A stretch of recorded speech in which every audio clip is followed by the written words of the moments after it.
So it's the red one at the top, which is the pointer, didn't you?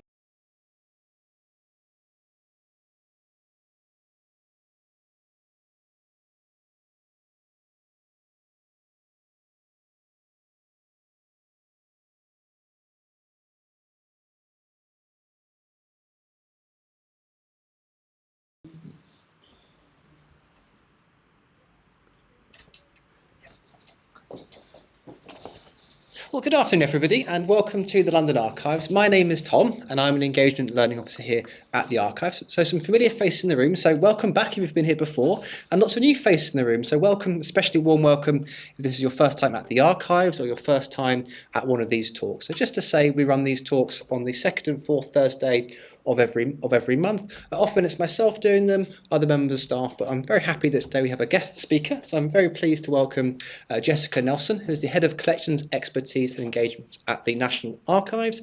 And she today will be giving us a talk on the Magna Carta in the 13th century. So over to you.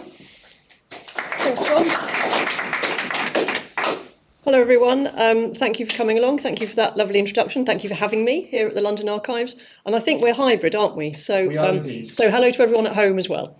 I'm delighted to be here today to talk to you about Magna Carta, the Great Charter, in the context of the 13th century, which is a century that I feel doesn't get a great deal of publicity. We sometimes just kind of go straight from the Normans to the Tudors. But it was pretty exciting, lots happened, and it had really long-lasting consequences for our system of government, some of which I'll be exploring today. You may already know, although don't worry if you didn't, that 2025 is the 800th anniversary of the 1225 issue of Magna Carta. The 1225 issue is the earliest Magna Carta that we hold at the National Archives, where I work, over at Kew in West London. The London Archives, where we are today, also holds an original Magna Carta, in fact two, but the one I'll be talking about today is the one that they have here that dates from 1297. The 1297 issue of Magna Carta is closely related to the 1225 issue, so it's really nice that I've been able to come over from the National Archives to talk about them both today, because they're very closely related, and for reasons that I'll be exploring. In lots of ways, the 1225 and the 1297 issues of Magna Carta are more important than the original 1215 grant of Magna Carta. So even though the 1215 grant is the one that everybody's heard of, 1225 and 1297 in many ways are actually more important dates in the history of Magna Carta. So some of you, I'm sure, will already know a great deal about Magna Carta, and about a great deal particularly about the 1215 one, which tends to be the famous one. But for those of you, is that working? Oh, it is good. Who are kind of less familiar with the details, I'll just sort of give you a quick summary of the 1215 Magna Carta. So in June 1215, King John granted Magna Carta as a sort of peace treaty. Many of his barons were in rebellion. They were fed up with what they saw as John's harsh and unfair methods of rule. So the various chapters in Magna Carta outlined various promises and commitments from the king, which were aimed at addressing the barons' grievances and preventing civil war. John issued the charter on 15th of June at Runnymede, and over the course of the following days, clerks wrote out various copies of that charter, which we now refer to as engrossments. This is an unusual word, and it's a sort of small detail, but it's one that's worth bearing in mind when we talk about medieval documents, and particularly about charters, as I'm going to be doing today. So charters were designed to be copied, and the copies dispatched to whoever needed one. They were never meant to be a single original document. So when we talk about an original, we're not talking about a unique document, because these charters were designed to be copies. So each of these copies, which we call engrossments, these official copies of the original, can be considered an original in its own right, which is why it's possible that there are, for example, 4 surviving originals of the 1215 Magna Carta, because they are all original. As I say, we use this term engrossments for them. And the engrossments were generally sent, particularly with charters, to different places around the kingdom which needed them. Of the 1215 Magna Carta, 4 survive to this day. This slide is the example of the engrossment that lives in the collection at Lincoln Cathedral. Broadly, the various chapters in the 1215 Charter promised to restrict the king's ability to take money from his subjects, a thing which had been a real issue under King John, to make the dispensation of justice by the king fairer and more equitable, and to deal with the malpractice by the king's local officials. Some of the chapters in Magna Carta outline very broad principles. The most famous one, which in the 1215 Charter was number 39, runs: No free man is to be arrested or imprisoned or disseised or outlawed or exiled or in any way destroyed, save by the lawful judgment of his peers or by the law of the land. And just by the way, I'm using the translation from the Latin by Professor David Carpenter in his excellent Penguin book about Magna Carta. Other chapters in the Charter dealt with very specific issues. The chapter 33, which was about the fish weirs on the Thames and the Medway, has become rather famous, perhaps infamous, as a sort of tiny little Magna Carta detail.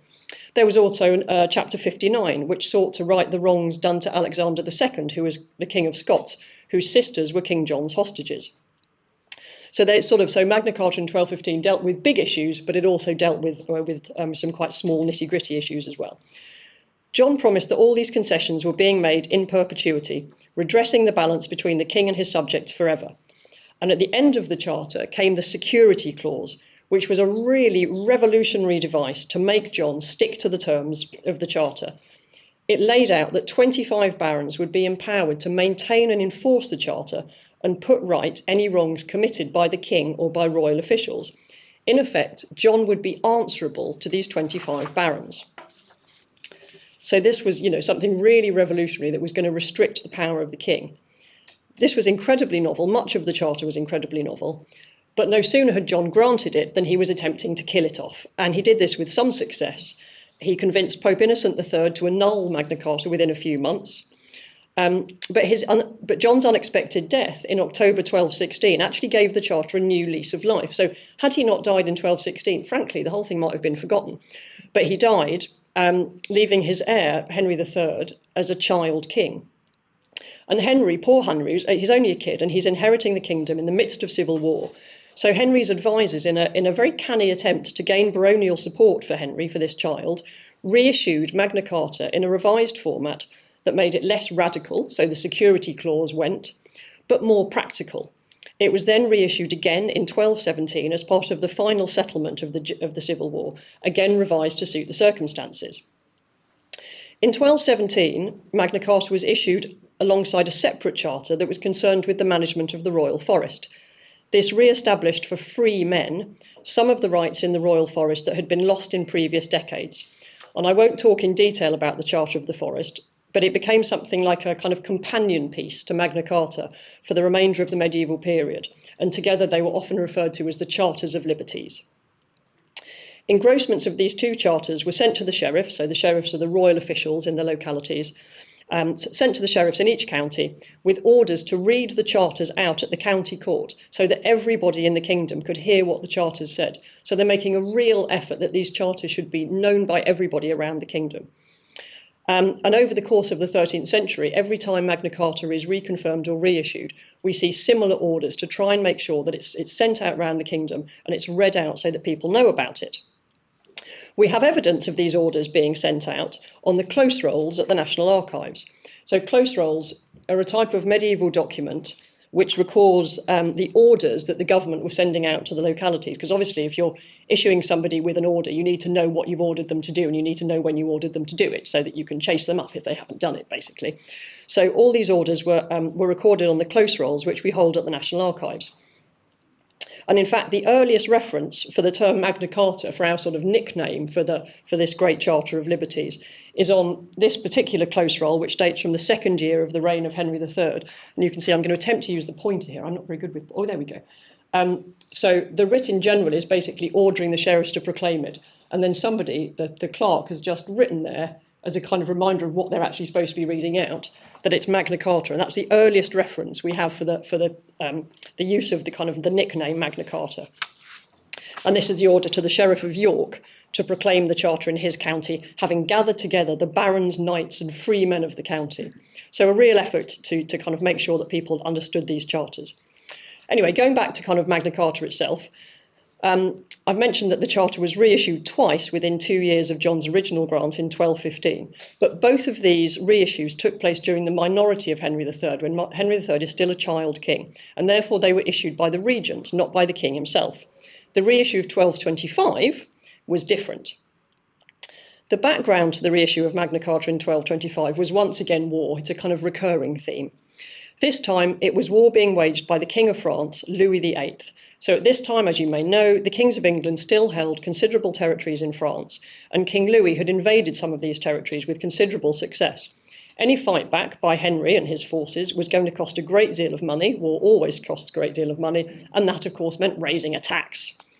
So Henry and his government summoned together a great assembly of barons to request a grant of taxation so that Henry could defend his lands. And it was in return for the assembly's agreement to this tax that the king reissued Magna Carta in 1225. The reissue of 1225 had some important differences to those of the reissues earlier in Henry's reign.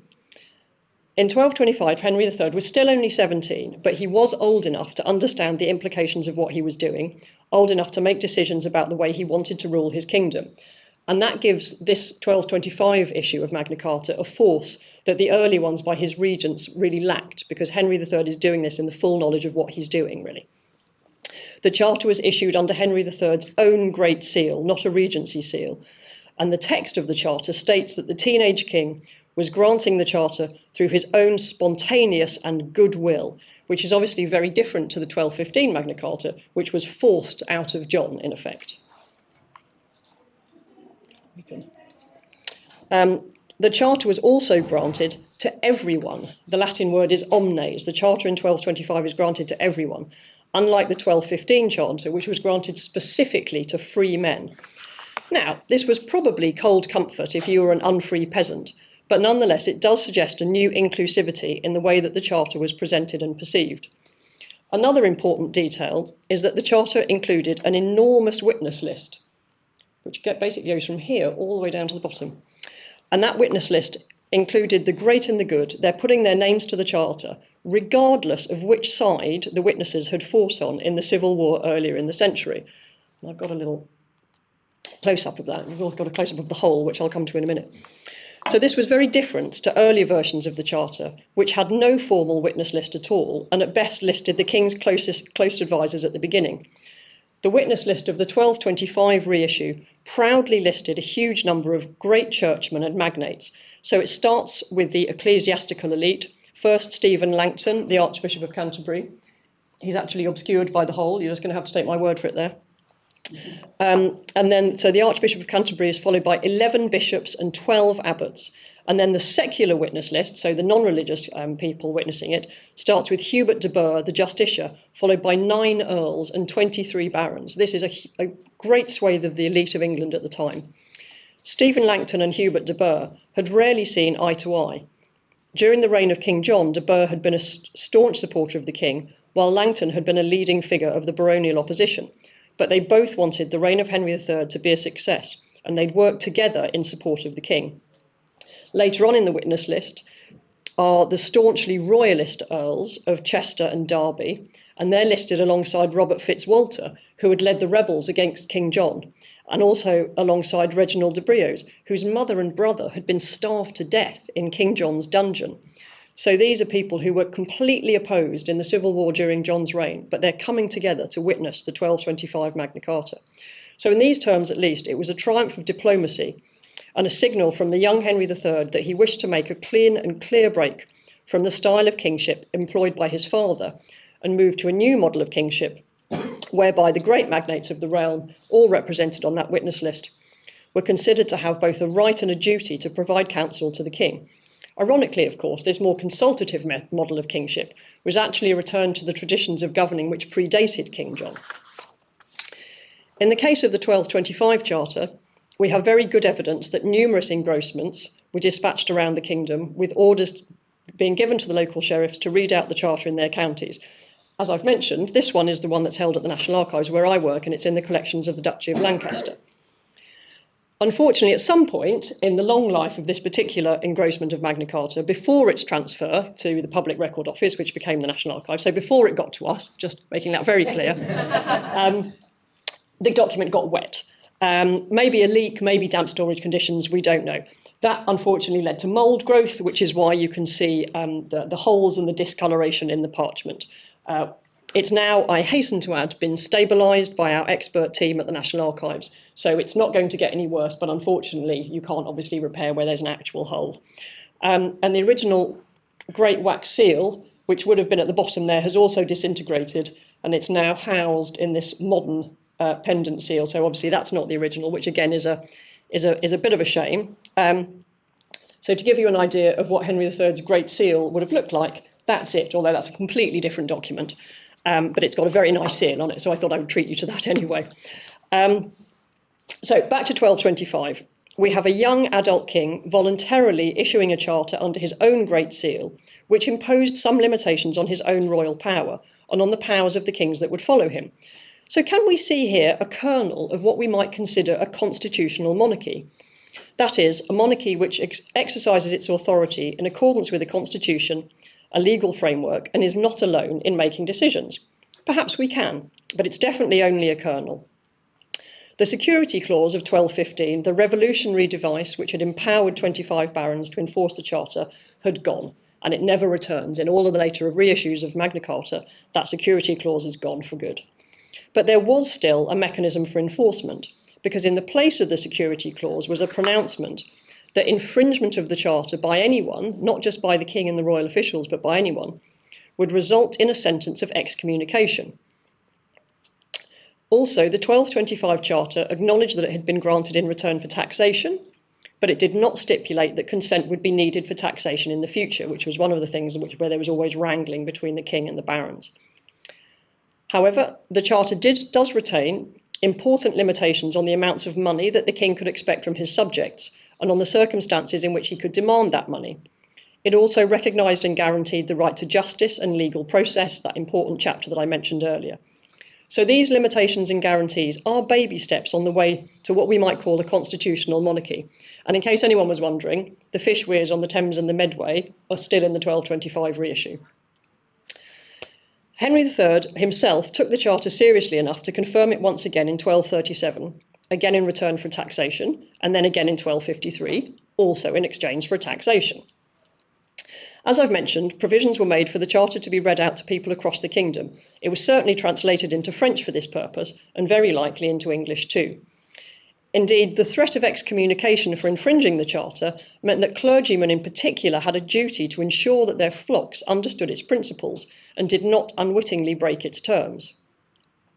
Of course, it's unlikely that everyone to whom Magna Carta was read out could recall every chapter and every detail. So Professor David Carpenter, who's a great expert on the document, once read out both Magna Carta and the Charter of the Forest in full, and it took him 39 minutes. So it's hard to believe that anybody listening to these charters being read out, which takes nearly 3/4 of an hour, was able to recall perfectly everything that had been said. But of course, it's perfectly possible to understand the gist of something without memorising its every detail. I hope that later on you'll remember the gist of this talk, but of course you won't be able to recite parrot-like everything that I said.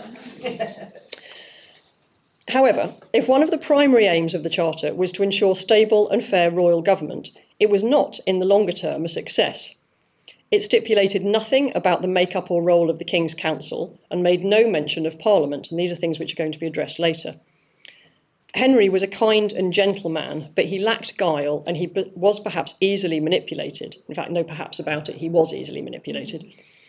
Over the course of the 1240s and 1250s, there was ever-growing unease among the elite of the kingdom that Henry III was relying too heavily on foreign councillors, the Savoyard family of his wife, Ella of Provence, and his own Poitevin half-brothers, the sons of Isabel of Angoulême and Hugh de Lusignan.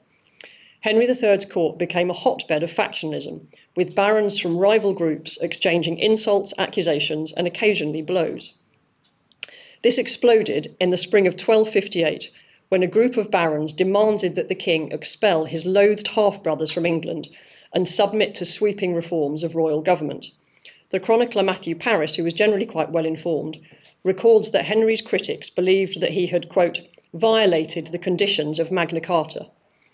At a parliament held at Oxford, Henry was obliged to agree that he would submit to the control of a council of 15 magnates, that council should be able to choose the great officers of state, so that basically Henry could no longer choose his own staff, and further that Parliament should meet unfailingly 3 times a year, whether the king liked it or not.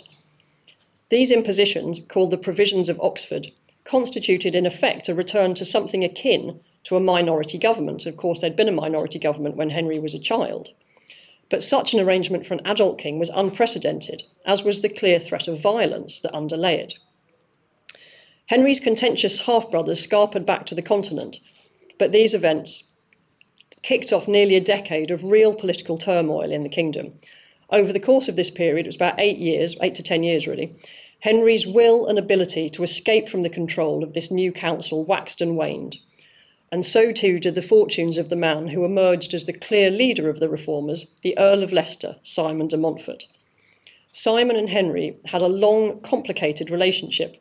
They had been friends, and Simon was married to Henry's own sister, Eleanor. Simon's charisma is famous. He was a very charismatic, very intelligent man, but he could also be high-handed and demanding. Henry, for all his simplicity, was rightly wary of him. But this isn't just a story of two frenemies, to use the modern word. Underlying all this turmoil was a genuine desire throughout England for a more consensual form of politics. And that desire, I think, had its roots in Magna Carta. In the years after the reissue of 1225, as I've already mentioned, these charters of liberties had been regularly proclaimed throughout the country. They'd made real efforts that people would know what was in these charters. And we'd got to the point that the principles were becoming a commonplace. People were becoming familiar with Magna Carta and what it stood for. And this had an effect. Ordinary people had a growing expectation of just and fair rule, and Simon and his allies were able to capitalise on this as they built support for their reforms. Now, you might be wondering what the evidence is that we have for the expectations of ordinary people, and that would be a very fair question. As well as commentary from chroniclers such as Matthew Paris, we do have evidence of contemporary understanding of kind of political events from the petitions made by ordinary people to the king or his government. So these are where basically people are asking the king or the king's government for something. Hundreds of these petitions survive in the collections where I work at the National Archives, and a fair few of them mention Magna Carta.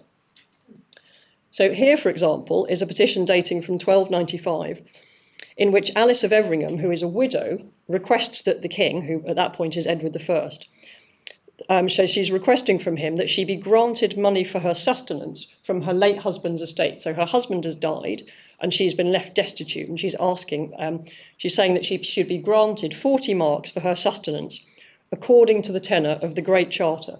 And I think I've got a little pop out there where you can see the Great Charter. And Alice was quite correct. Magna Carta and all its later issues all included measures to safeguard the rights of widows and ensure that widows were not left destitute after the deaths of her husband. So Alice was petitioning the king and his council according to the tenor of Magna Carta, and she was bang on about what, she knew her rights, and she was making a valid point. And a brief note on the back of the petition states that Alice should go to the Exchequer and that her case should be heard there. So as I say, we do have genuine evidence that people, Alice was not a peasant, she was a gentrywoman, but that people who we would call sort of middle-class people did have an awareness of the principles of Magna Carta. So back to the mid-13th century, the ongoing tensions between Henry III and those loyal to him, and the reforming barons led by Simon de Montfort, the Earl of Leicester. So there was a great upheaval in England, and lots of toing and froing and battles, and people sort of trying to take each other's land, and all sorts of great unpleasantness. And it had an impact well beyond England as well. The Pope got involved, which was quite normal at the time. It was quite normal for squabbling elites to basically refer their causes to the Pope for the Pope to resolve. And at the National Archives, we have several papal bulls about Simon de Montfort and his supporters' reforms, where the Pope is effectively sticking his oar in. So this particular bull, so that's like a papal document, dates from March 1264. And in it, Pope Urban IV is annulling the provisions of Oxford, so those reforms which were forced upon Henry in 1258, forcing this council upon him. Urban is annulling those provisions, and I think I've got a little pop out here where he's saying that he's annulling the ordinances, obligations and conspiracies of the statutes made at Oxford. You should be able to see that along here. There's the word Oxford. This document, unfortunately, has lost its original lead bulla. You can see the hole at the bottom where it's been ripped off. But I thought I would show you another example of a lead bulla from a different document. It's also about the disturbances in England, also issued by Urban IV. So on the left here, you've got the front of the bulla with the images of St. Peter and St. Paul. And on the right is the name of the Pope, Urban IV, III, in Roman numerals. King Louis IX of France also got involved in the dispute between Henry and Simon. In fact, he was called in by the Pope to arbitrate. Louis did so, and undoubtedly influenced by the French and English queens, who were sisters, he came down in favour of Henry. In his explanation of his judgment, he explicitly uncoupled Magna Carta from the provisions of Oxford, stating that accepting the Great Charter did not mean accepting the provisions. So once again, it's really being taken as read that Magna Carta was the bedrock of good government in England. One might have hoped that this arbitration would bring about peace. In fact, Simon and his allies could not accept Louis's decision, and within months, Henry and Simon faced each other in battle at Lewes in May 1264. Simon's forces won, and Simon took as his captives the king, Henry III himself, his brother, Richard of Cornwall, Henry's son and heir, the Lord Edward, and Richard's son, Henry of Almaine. Henry was now entirely under Simon's control. Simon did not attempt to replace him on the throne. He didn't make himself king, but he just ruled through him. Henry was a puppet. After a pitched battle, and with Henry as his captive, it was no longer credible for Simon to claim that his reforming council was ruling with the king's consent. He needed to find another way of lending his regime legitimacy, and to broaden support for his rule, beyond his own relatively small coterie. So Simon needs to try and get some legitimacy for his rule, because he obviously, now the king is his captive, he can't pretend that he's kind of ruling alongside him. So to that end, Simon summoned a parliament to take place here in London at the beginning of 1265 to discuss the business of the kingdom. So parliaments were assemblies of the great and the good, and this was an age-old means of demonstrating the consensual bond between government and governed. Orders were sent out across the kingdom summoning people to the parliament, and these orders, called writs of summons, are also preserved on the close rolls at the National Archives. And using the evidence from the writs of summons, we can see that the list of people who were called to this parliament went well beyond just the elite of the kingdom. So it's very normal for the elites to be summoned to a parliament, but this parliament went beyond that. So Simon does indeed summon all the normal elites, they're all up here, but he also summoned 2 knights from every county and 2 citizens from the towns and the Cinque Ports.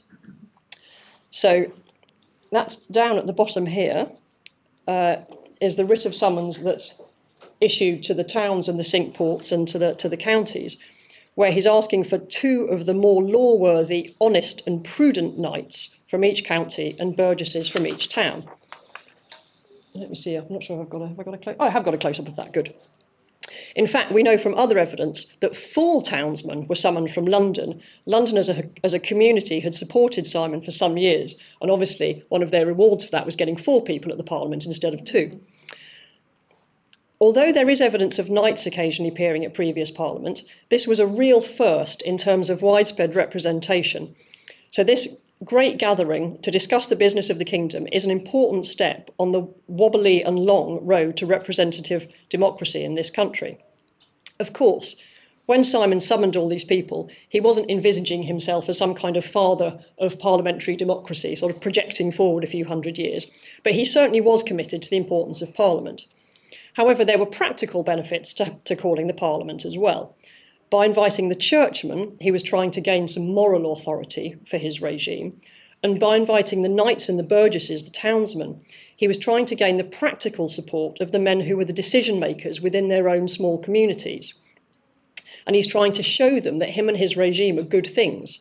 So in modern terms, one might say that the knights and the burgesses were influencers, and that this whole parliament was a giant public relations exercise. What actually happened at the parliament? Hansard did not exist in the 13th century, but we do have an account of the parliament by a chronicler who was probably there, called Arnold Fitzthedmar. He was an alderman of London, and his contemporary chronicle, which is held here at the London Archives, is a crucial narrative for this period, and it's been digitised on the London Archives website, and it's a rabbit hole that you can disappear down forever. It's a brilliant digitisation. So if you have a spare 5 minutes and you want to look at Arnold Fitzthedmar's chronicle, I would thoroughly recommend it. And there's a page of it. Arnold describes 2 heavily stage-managed events at the Parliament, both of which sought to associate Simon's regime with the principles and promises of Magna Carta. So Simon is explicitly associating himself with Magna Carta, and both of which also sought to humiliate the royal prisoners and demonstrate their powerlessness. At the first of these, which took place in February, the Montfortians announced that Henry had sworn an oath that he would not move against Simon or his supporters, and that he would uphold Magna Carta and the Charter of the Forest and the Montfortian reforms. It's not clear whether Henry was actually present. Arnold says that his oath was made known in the chapter house at Westminster. At the second of these set-piece events, which Arnold describes, Henry and his son, the Lord Edward, were definitely there, along with another royal prisoner, Henry's nephew, Henry of Almaine. Once again, they were not allowed to speak, so completely humiliating. And announcements were made on their behalf in which they promised to observe the peace of the kingdom, and in the case of Edward, that he promised not to raise a foreign army. I think I got it. So Magna Carta's once again referenced. Arnold describes how 9 bishops arrayed in pontifical, so in their religious garb, with lighted tapers, so a really dramatic moment, pronounced excommunicate all those who should presume to do aught against the charters of liberties and the forest, or against the statutes which had been enacted in the preceding year. In other words, anyone who broke the terms of the Great Charter, the Charter of the Forest, or who went against the other Montfortian innovations would be excommunicated. As I say, I think this would have been a really dramatic moment. The threat of excommunication for anyone who transgressed the terms of the Charter was not new. It had been a feature of confirmation since 1225. But this sort of really dramatic scene conveyed the message that the Church was on Simon de Montfort's side. These set-piece events must have made a great impression on the people who attended the Parliament, but that's obviously still a relatively small number of people, even though there was greater representation than previously, and memories fade and grow hazy. Simon had no intention, however, of allowing the great messages of his Parliament to fizzle out, and so the Chancery, the writing office of government, actually produced a package of documents to be sent to every shire, which included an account of the Parliament and a confirmation of Magna Carta by Henry III, obviously done under duress. This package of documents was sent out on, we've got a record of that on the close roll, this sort of the roll that records the orders from government. And this is a record of the letter that was sent out with the package, and it refers to Magna Carta and the Charter of the Forest in several places. So there's one of the examples of it, talking about the ancient charters of liberties. The text of the confirmation of Magna Carta sent out in the package of 1265 is also preserved in some later compilations of legal texts, such as this one from Corpus Christi College in Cambridge. Again, this has been made available online, so you can explore it in detail if you would like to. The text states that Henry is renewing the grants and concessions as is contained in the charter that he made for his barons in the 9th year of his reign. So in other words, this confirmation in 1265 is a confirmation of the 1225 version of the Charter. And in this document, those words about it being the one from the 9th year of his reign are actually handily underlined, so I didn't even need a pointer. And I'm also absolutely delighted, I think I've got a pop out of this, so this is a big book of all sorts of different laws of England, and this 1265 Magna Carta has got this little chap drawn in the margin. Making it easy to spot. I mean, I don't know if that's supposed to be someone or if the clerk was just bored and decided to draw a face. But anyway, it's nice. I liked it. It made me smile when I found it yesterday. The events of the first half of 1265 are the zenith of Simon's achievements. He had, in effect, created something that on paper, or I possibly should say on parchment, looked akin to a constitutional monarchy. Henry III was still the king, but he was a mouthpiece for Simon and the rest of the council. Simon and his allies had taken the principles of Magna Carta, principles with which the entire kingdom purported to agree, and built upon them a regime in which, in theory, a council advised the king and parliaments advised the council. So a constitutional monarchy, kind of. The irony, of course, is this revolutionary government, with its emphasis on counsel and consent, had been created by force of arms and could only survive as long as key members of the royal family were captives, which is a big problem for Simon. The other irony is that Simon himself was behaving in an increasingly kingly way, acting more like a shadow king than one person of a council of many. The witness list of the 1265 Magna Carta is also just worth mentioning. It's strikingly different to the one of the 1225 issue of the Charter, which I showed a few slides ago, which, as I mentioned, was really long. And we can see it. The witnesses are just sort of tucked down here. So it does include a number of senior churchmen, but not the Archbishop of Canterbury. But where the 1225 charter was witnessed by 9 earls, this confirmation is witnessed by 1 earl, and that earl is the Earl of Leicester, who is Simon de Montfort. So the only earl, the earls being the kind of the greatest secular figures beyond other than the king, the only earl who confirms the 1265 confirmation of Magna Carta is Simon de Montfort. So he did have his supporters. The confirmation list, the witness list, features 17 barons and knights, but there's not the real kind of powerful people in the kingdom, the big beasts of the kingdom. The reluctance of the greatest magnates to support Simon is perhaps not really surprising. There had been rebellions and civil wars before, but these were generally in support of an alternative candidate who had a legitimate or fairly legitimate claim to the throne. So in 1216, in the rebellion against King John, the rebellious barons had sought to replace John with Louis of France. A couple of generations earlier, for example, after the death of Henry I, there was a civil war between the 2 rival claimants for the throne, but the candidates were Henry's daughter and Henry's nephew. So there was sort of a kind of legitimacy there. Simon's usurpation of power was different and much more radical. It advocated truly conciliar government, not simply a different king. And while the earls may well have wanted more influence, they were not necessarily ready to upset what they perceived to be the natural order of things. After all, it was a natural order where they were very near the top. So, you don't necessarily want a council of 15 if you're not going to be one of the 15. Furthermore, Simon, for all his charisma, had a real talent for alienating people, not least by seizing the lands of royalists and using them to vastly enrich himself and his closest family. And in fact, his bungling use of patronage is very reminiscent of Henry III himself. This is exactly why people had been upset with Henry III earlier in his reign, because he'd been enriching his family in a way that Simon did. In the course of 1265, Simon managed to alienate the powerful Clare family with disastrous consequences. Thomas de Clare is actually one of the witnesses to the 1265 Magna Carta, so he had been an ally of Simon's, and he was in charge of keeping the Lord Edward, Henry III's son, prisoner. But Thomas secretly defected to the royalist side at some point in 1265, following the lead of his brother Earl Gilbert, who had also previously been a supporter of Simon's. And Thomas colluded in a plan to allow Edward to escape. The plan was executed in 1265, in May 1265, and it was pretty fabulous. So Edward was permitted to take regular exercise on horseback. I mean, he is the heir to the throne after all. He was being treated quite well. Of course, but he had to be surrounded by his guards when he went out to exercise on his horse. Roger Mortimer, who was another royalist magnate, and was a staunch supporter of Henry III, sent Edward his fastest horse and presumably was allowed to do that by Thomas de Clare. So when Edward and his guards went out to exercise, Edward asked each of his guards in turn if he could try their horses out. And then he rode each of these horses in turn really hard, basically to wear them out. Then he got back on his own horse, which was a fast horse in the first place and which wasn't tired, and he just rode off. And he had a fast horse, and his guards chased him, but their horses were knackered and they couldn't catch him. So, simple but quite beautiful.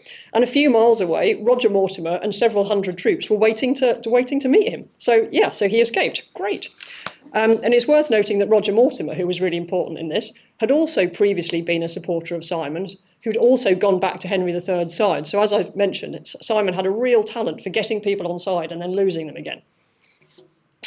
The Lord Edward was the heir to the throne, and he was a natural rallying point for anyone dubious about Simon's regime. He was also an absolute born warrior. This man was a fighter. Within months, the armies of the Lord Edward and Simon de Montfort, the Earl of Leicester, faced each other in battle at Evesham. This being the 13th century, Edward and Simon took the field themselves. So the 13th century was not a time when generals commanded from behind the lines.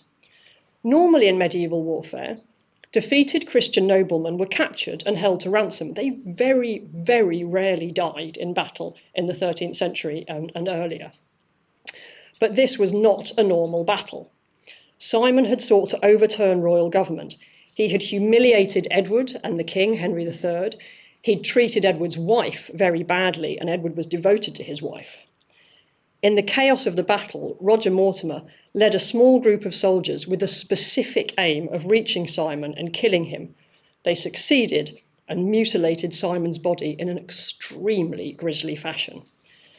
Thousands more died on the battlefield, and still more of Simon's troops were pursued into the town and abbey of Evesham and killed wherever they found. It was an incredibly bloody battle, even by medieval standards.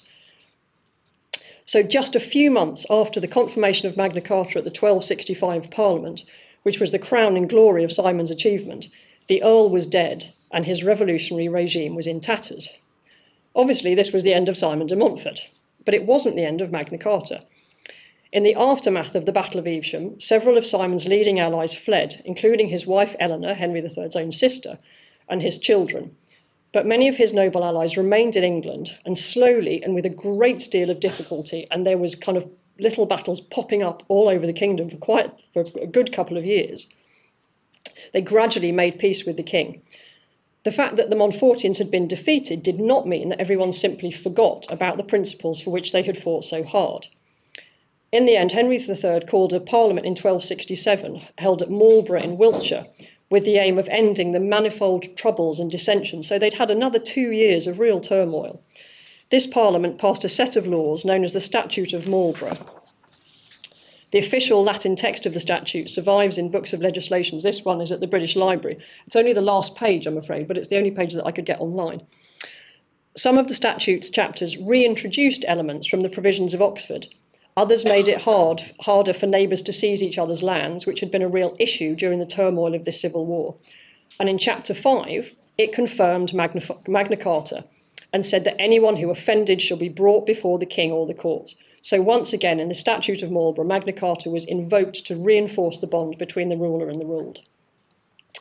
The final chapter of this story comes some years later, in the reign of Henry III's son, who we've already met as the Lord Edward. In 1272, Henry III died and Edward became king. He was away on crusade, which is worth mentioning because he didn't return to be crowned for 2 years, which speaks volumes for the stability of the kingdom at this time. It was really unusual that a king would linger. Usually they had to dash back and get crowned as quickly as possible before everything went wrong. Edward was a very different sort of man to his father. Henry was simple, kind, gentle. Edward was born to fight. His reign was marked by military campaigns on several fronts, all of which needed a lot of money. In 1297, Edward imposed a new taxation in a bid to fund his ambitions in France, and then he sailed off to Flanders. He left behind a regency government nominally headed by his 13-year-old son. Within weeks of his departure, the barons were insisting that the taxation should only be imposed with the consent of the community and in the interests of the community, not just in the interests of the king's military ambitions. And at a parliament in 1297, the Regency Council bargained hard with the discontented barons. And as part of the settlement, the council reissued Magna Carta. And again, this reissue recited the text of the 1225 grant, not King John's 1215. At the same time, they issued a document called the Confirmatio Cartarum, the confirmation of the charters, which we also hold at the National Archives. And this states in French that Magna Carta and the Charter of the Forests should be sent to all counties and to all our other officials and to all cities throughout the land, and further that they should be sent to cathedral churches and remain there and be read before the people twice a year. And I think that's the pop out again, you can see the words along here. So really committing to this kind of wide dissemination. At the National Archives, we have a surviving engrossment of the 1297 Magna Carta, again from the Duchy of Lancaster collection, and only with small holes in this one, which unfortunately are there because it used to be folded, and the holes have come through from decades of storage where it was folded. It's now beautifully preserved again and kept flat. Unfortunately, it has lost its seal as well. But here, we can see the engrossment of the 1297 Magna Carta, which is owned by the City of London Corporation and therefore is held here at the London Archives. And though it pains me to say it, it's rather nicer than the one held at the National Archives where I work. You can see that this copy still has its beautiful seal. This isn't Edward's Great Seal, it's his seal of absence, because Edward was abroad, so the charter was issued with his seal of absence. And another really interesting feature of this charter is this little scrap of parchment that's been sewn to the bottom. So this is the original writ that was sent to the sheriffs of London, ordering them to promulgate the charter within the city. So, as I've mentioned, we've got the close rolls which record these orders being sent out, and that is the thing that was actually sent. So you can imagine the sheriffs receiving it. They get this charter, and sewn to the bottom of the charter is what they're supposed to do with it. So to read it is, and also on this side, it has the word London, obviously indicating that that's where this one has got to be sent. So I'm kind of imagining some poor chancery clerk copying out all these engrossments of Magna Carta and writing at the bottom of them which one has to be sent where. So really, really nice little details on this particular document.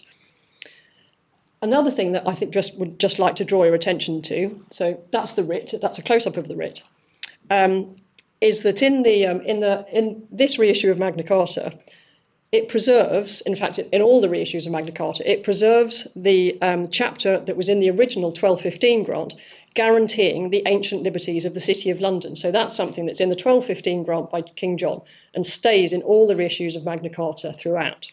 Obviously, this chapter was of particular importance to the citizens of London, and this is the charter that was sent to the citizens of London.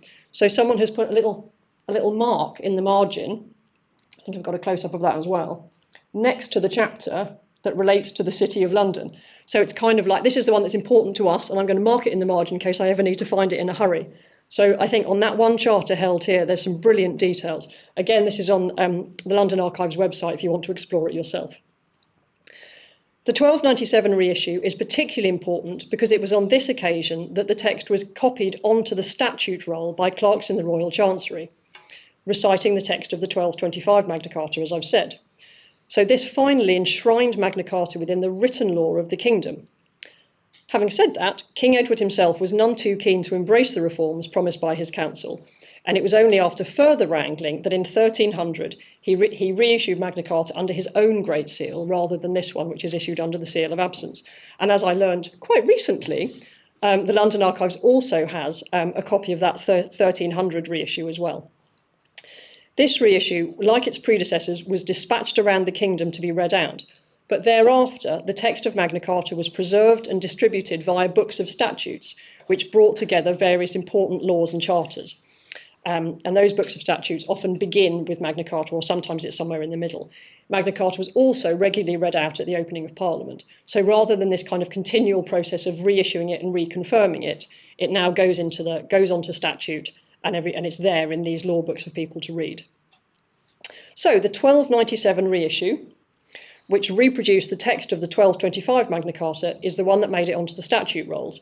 And it remained on statutes for hundreds of years before gradually being repealed in the century or so after 1848 on the grounds that it was no longer of practical utility. So they gradually repealed all its clauses. A few chapters do remain on the statute, those guaranteeing the freedom of the Church of England, Anglicana Ecclesia, the ancient liberties of the City of London, which we've got here, and most famously, the right to due legal process. And in fact, on the government's legislation website, you can actually search for Magna Carta and see when different chapters were repealed. So I love the fact that even now, in the modern day, you can go on to legislation.gov.uk, which is the website for current government legislation, and find Magna Carta. So where does this all leave us? Where have we got to here? There can be little doubt of the importance of Magna Carta in the minds of the English during the 13th century. And this wasn't the case just for the political elites. Men and women much lower down the social scale were also aware of this great Charter of Liberties, even if its liberties rarely trickled down to them. Because of Magna Carta, the principles of fair rule and access to justice were part of everyday life for men and women in the 13th century in a way that would have been unimaginable for men and women in the 12th century. Furthermore, widespread support for the principles of Magna Carta formed a crucial part of the groundwork for the Montfortian Revolution. It's hard to imagine the reforming ideals of Simon and his allies gaining such traction if the political community was not already steeped in the principles of the Charter, even if Simon and the reformers went far, far beyond those principles. Thank you.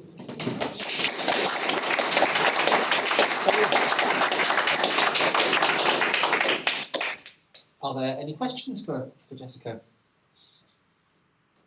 Sorry, let me have a slurp of water and then I'm with you. Well, thank you for that, and thank you for your time. Well, thank you for coming. What's the origins of parliamentary sovereignty?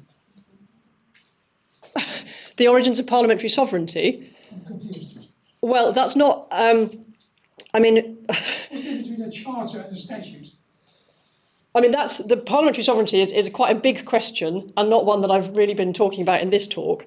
I mean, the charters were issued, principally medieval charters, were issued by the king, and they were in effect, they were in effect promulgating particular kind of laws, in as we would think of them in that way.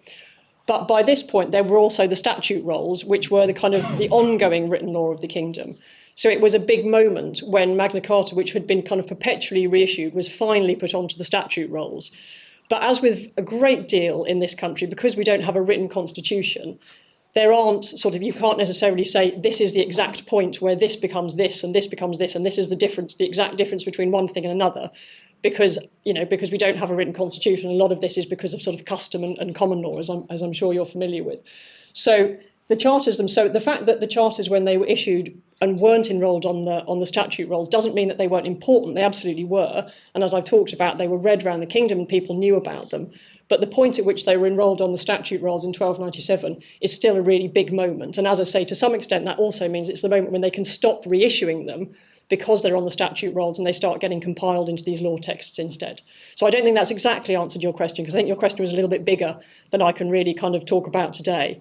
And some great academic minds have written great books on parliamentary sovereignty, but I hope that's helpful nonetheless. Hello. Thank you. Really good talk. Thank you. Thanks. You mentioned in the various versions of the charter from 1225 to that one that certain liberties to London are preserved. What are some of those? That's going to test my memory. So there's particular rights to kind of raise taxes and raise tolls, which the citizens of London have. They also have the right to organise their own trade, and that's the guilds, the medieval guilds, some of which still exist today. There might well be other things as well. But the mayor mentioned it, or is that in the mayoral charter? Oh, I'm not sure. That's a good question. It's a really good question. So yes, taxes and tolls are definitely in there. The guilds are in there, the importance of the guilds, but there's quite possibly other things as well. I would recommend, I've actually got a copy there, David Carpenter's book on Magna Carta. In fact, I think I've got, for those of you who are really keen to do a bit more, some ideas for further reading, and particularly that David Carpenter Penguin Magna Carta is really good on just kind of going into the nitty-gritty. So I'd really recommend that as anybody who wants a sort of accessible guide to exactly what all the different clauses are. Cheers. Hello. Thanks. Do we roughly know how many copies it was sent out each time they rewrote it? So we don't know exactly. So a question about how many copies were sent out each time. To some extent, we can infer if you look at particularly on the close rolls where it talks about where they're being sent to. So if they're being sent to the sheriffs in the counties, you could kind of do a rough count of the number of the sort of the historic counties, which actually I can't remember how many there were. That's a really good question. That's another one I can't quite answer. So we can kind of figure it out from that. And so some of them talk about them being sent to churches as well as the sheriff. So you can kind of figure out the numbers from that. On what seems to have happened, so the 1215, King John's original charter, minimal effort for anyone to know about it. And there's even evidence that people had to send, so that the people in the localities, maybe the bishops, sent their own clerks to get copies of it, because those copies were not being made by King John's chancery. So no effort at all. John wants this one to die a very quick death. But then from the start of the reissues, we have these accompanying orders on the close rolls. And initially, they just talk about sending them to the counties, but then they start talking about sending them elsewhere as well. And initially, it's just reading it out at the county court, but then they start talking about other occasions when they can be read out. So it really does begin to expand over the course of the century. Gentleman in the red. Hi there, yeah, you mentioned the threat of excommunication being used as a sort of enforcement for it. Do we have any written records of that actually being invoked? That's a brilliant question. So the question about whether or not anyone actually was excommunicated for going against the terms of the Charter. And I'm not sure that there is any evidence for that. There isn't any that I have come across. I think John Baker, the great legal historian, may have written on the subject if you wanted to look that up. I can't instantly think of any written evidence for that. of course, the fact that we don't have evidence for it doesn't mean it didn't happen. But you're absolutely spot on. There's certainly no evidence that people were being excommunicated in swathes for going against the charter. It's another one of those things. It sounds great, but who's actually going to kind of do it? But I think the threat is there, and that's important as well. And then, what role did William Marshall play in the Magna Carta? again, I'm going to slightly fudge this question and send you back to David Carpenter's book. I mean, William Marshall was one of the regents for Henry III. So he was certainly very heavily involved in the early reissues. And he was a great warrior, but he was also a good politician. And I think that early moment when King John has died, the kingdom is in civil war. Henry is, I think, 9 years old. He's a young child. And this is a real moment of crisis. And Henry's supporters, and particularly William Marshall, have to kind of decide what to do. Do they kind of keep trying to fight, or is this the moment for compromise? And also, the will of the barons who were in opposition to John is slightly deflated by the fact that they're now fighting a child. It's like it's one thing to kind of be up in arms against somebody who has wronged you. Another thing to basically be having force of arms against a child. And at that point, that William Marshall and other advisors themselves, but the Marshal was certainly very important, make that decision to reissue Magna Carta. And it instantly takes some of the sting out of that baronial opposition, and it really is one of the early points in coming to the reconciliation and bringing everybody back to Henry's side. Hello. I was just wondering, the relationship of this document to the idea of the divine right of kings. Where was that at this point when this came into being? So a question around how this relates to the divine right of kings. I think the kind of more detailed exposition around the divine right of kings comes later. Here in the medieval period, it's a little bit more kind of inferred almost. So certainly the kings don't have any right that's separate or more powerful than the Pope. So the Pope is very much the Bishop of God. The Bishop of Rome is incredibly powerful, and that's why, as I mentioned, elites often refer causes to the Pope if they need to if they want arbitration. So I think one of the reasons that that the Pope was quite often keen to come in on the side of the king was that any upset to royal power implicitly also threatened kind of papal power. If you're upsetting the natural order of things where the king is at the top, that could potentially also upset the order where the king is there, but actually the Pope is really above them in terms of that ecclesiastical power. But in terms of the actual sort of workings of the idea of the divine right, I think that came a bit later. We'll take a few questions from home, and then we'll need to start wrapping up the questions. So we'll take the questions at home, and then I'll have a few more questions from the room, and then we'll call that a day. So one question is, you said that Magna Carta is a later than 1215 nickname for the Charter. So if that's the nickname, what's the proper name?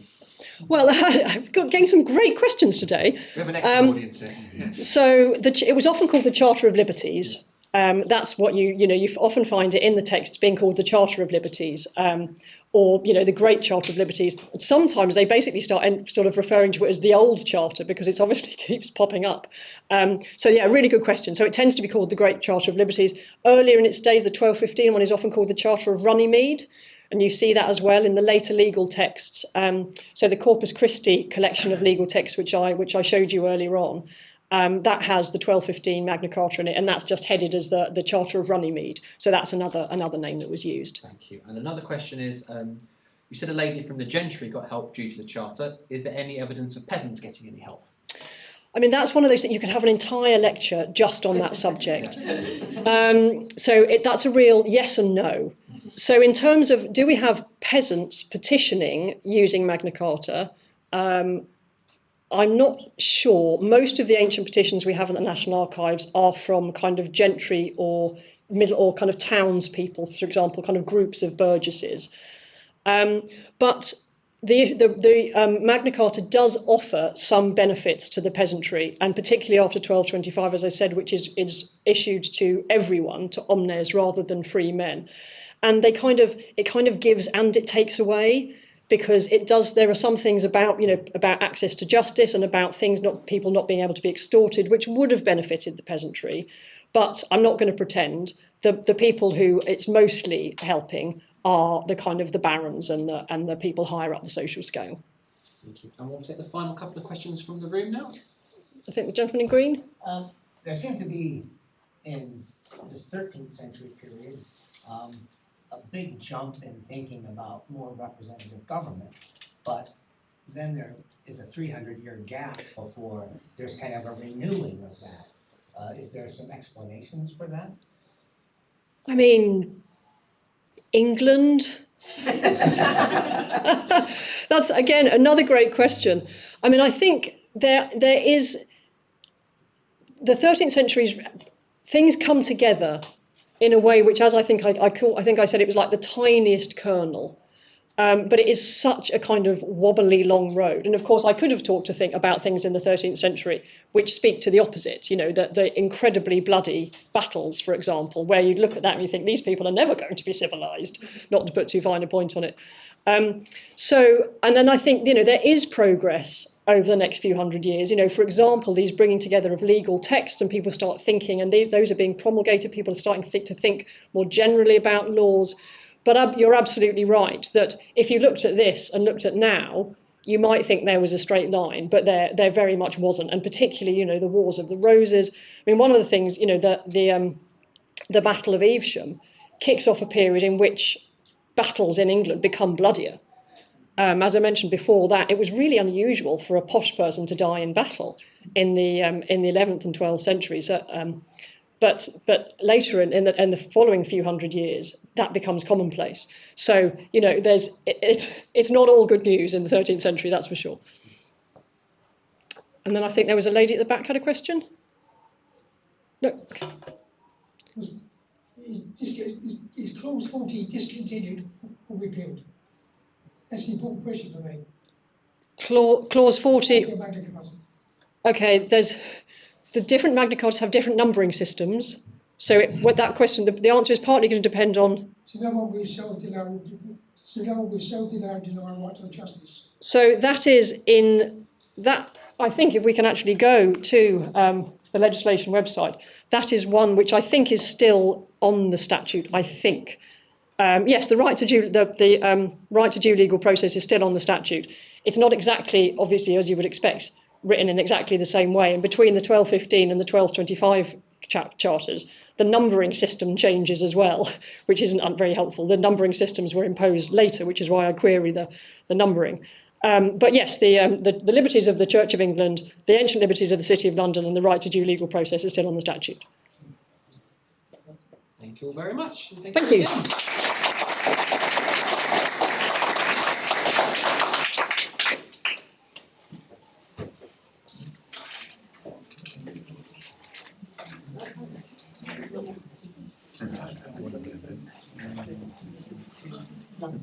That's more of a tax. You